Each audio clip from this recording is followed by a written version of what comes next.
بسم اللہ الرحمن الرحیم۔ جمعے کے دن اللہ الصمد کا وظیفہ۔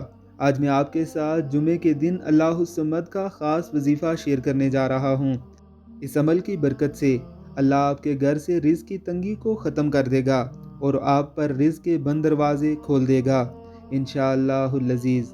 وظیفہ پڑھنے کا طریقہ یہ ہے، آپ نے جمعے کے دن مٹھی بھر چاول یا گندم لینی ہے اور اس پر اللہ الصمد 100 مرتبہ پڑھ کر دم کر دیں، اور اس کے اول و آخر 7 مرتبہ درود ابراہیمی لازمی پڑھنا ہے۔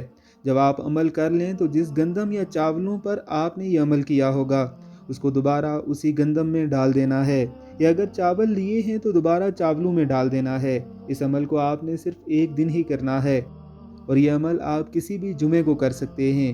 اس عمل کو پڑھنے سے اللہ آپ کے گھر سے رزق کی تنگ دستی کو ختم کر دے گا، رزق بارش کی طرح برسے گا۔ پورا سال آپ کے گھر سے رزق ختم نہیں ہوگا، اللہ تعالیٰ رزق کے بند دروازوں کو کھول دے گا، آپ کے لیے رزق کے وسیلے پیدا کر دے گا جن کے بارے آپ نے کبھی سوچا بھی نہیں ہوگا۔ وظیفے کو پورے یقین سے کرنا ہے، جیسے بتایا ہے ویسے ہی پڑھنا ہے۔ وظیفے کو خود بھی کریں اور صدقے کی نیت سے دوسروں کے ساتھ شیئر بھی کریں۔ اللہ آپ کو اس کی جزا دے۔